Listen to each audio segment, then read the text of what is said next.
Exam in very less time. एक कहावत है इसमें कि मान लो तो हार होगी और ठान लो तो जीत होगी।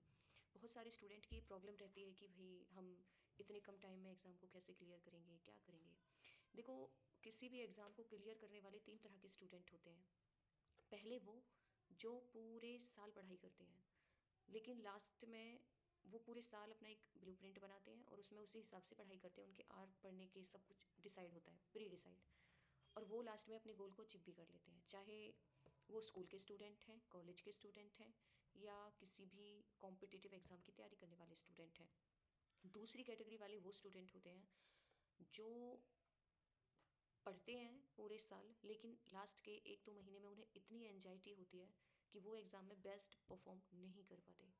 और एक तीसरी तरह के स्टूडेंट होते हैं जो लास्ट के 2-3 महीने में पढ़ते हैं, भले ही उन्होंने पूरे साल तैयारी ना करी है, लेकिन 2-3 महीने में वो पढ़ते हैं और रिग्रेसली ऐसा पढ़ते हैं कि वो एग्ज़ाम क्लियर हो जाता है कॉन्फिडेंटली।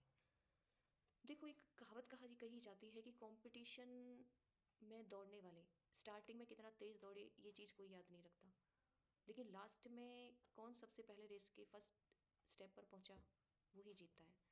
तो पीछे आपने क्या करा, आपने कितनी पढ़ाई की, नहीं की, नो मैटर, क्योंकि उस चीज़ से कोई फ़ायदा है ही नहीं। आपने लास्ट के दिनों को कितना यूटिलाइज़ करा, क्योंकि आपने लास्ट में जो चीज़ें अपने दिमाग में ग्रैब करी हैं उन्हीं को आप पेपर में जाके प्रेजेंट करोगे।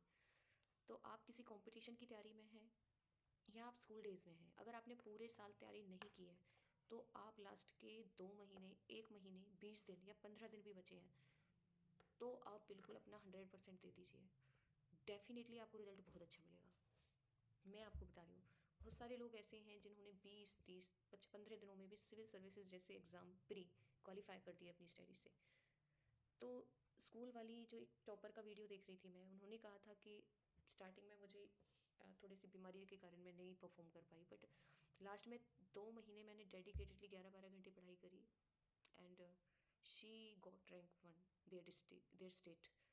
और इसी तरह से स्टार्टिंग में आपने कुछ पढ़ा, नहीं पढ़ा वो छोड़ो और अब पढ़ो। और कई बार पता क्या होता है, हमारे पास टाइम होता है, डेज़ होते हैं, सारे सोर्स भी हैं, लेकिन हम पढ़ नहीं पाते जबकि हम पढ़ना चाहते हैं। ऐसा क्यों होता है?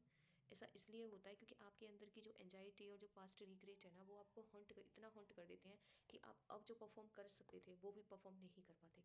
इसलिए अपने फ्यूचर में कि कितने मेरी परसेंटेज आएंगे या पास्ट में मैंने नहीं पढ़ा, उन दोनों को उठाओ और जला दो। और अपने प्रेजेंट जो कि आपके पास गिफ्ट है उस पर ध्यान दो। रिजल्ट पर ध्यान मत दो, बस आप ये सोचो कि मेरा एग्ज़ाम अब है और उसकी 100% तैयारी करो। डेफिनेटली आप अच्छे मार्क्स से पास होंगे। या आपका कोई कॉम्पिटिटिव एग्ज़ाम है, बाय द वे आप अपना 100% दीजिए, जो भी रिजल्ट आएगा डेफिनेटली आप उससे सेटिस्फाई रहेंगे। चाणक्य ने एक बहुत अच्छी बात करी थी। उसका जो स्टूडेंट था चंद्रगुप्त, जब वो लड़ने ही नहीं जा रहा था तो उन्होंने चाणक्य से कहा कि नहीं, मुझे नहीं लड़ना है क्योंकि टाइम बहुत कम बचा है।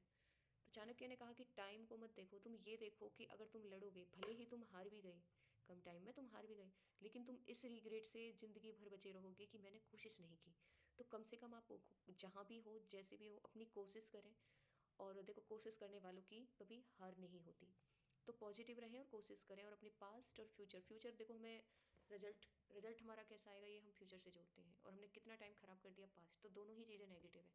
तो सपोज करो कि हमारा जो प्रेजेंट है ये हमारे पास है, इसमें हम अपना 100% देते हैं। क्या पता भगवान सोच के ही बैठा होगा कि अगर ये ऐसे मेहनत भी कर लेता है तो मैं इसको ये सारी चीज़ें दे दूँगा, या वो चीज़ आपके नसीब में ही लिखी हो। सोचना ही है तो पॉजिटिव सोचो ना, नेगेटिव क्यों सोचते हो? वो चीज़ आपको 100% मिल जाएगी, कुछ ना कुछ सीखोगे। तो रिग्रेट छोड़ो, फ्यूचर की टेंशन छोड़ो, एंजाइटी छोड़ो, और खुद को काम करो, मेडिटेशन करो, थोड़ा सा ब्रीथिंग करो, और डेफिनेटली मेहनत ही करो। चाहे आपके पास 1 दिन बचा है, 2 दिन बचे हैं, 10 दिन बचे हैं, अगर 1 दिन की तो स्टडी ऐड होगी ना, 10 दिन की स्टडी ऐड होगी ना, 15 दिन की तो स्टडी ऐड होगी ना, ब्लैंक्स तो नहीं रहोगे ना। तो बैठ कर सोच के एनजाइटी लेने से बेटर है कि उस चीज़ को स्टार्ट करो। चाणक्य की बात को मैं फिर से दोहरा देती हूँ। उन्होंने कहा था कि भले ही तुम्हारे पास 10-15 दिन या 1 महीना या 2 महीने बचे हैं, इनमें अपना 100% झोंक दो। रिजल्ट का तुम सोचो मत, पर कम से कम जो भी रिजल्ट आएगा उसके बाद तुम्हें एक संतुष्टि तो रहेगी कि जो टाइम मिला था मुझे अवेयरनेस के साथ, कम से कम उसमें मैंने अपना 100% दिया। और चांस है कि 90% नहीं, 99% जीत जाओगे आप। ऑल द बेस्ट, जय हिंद।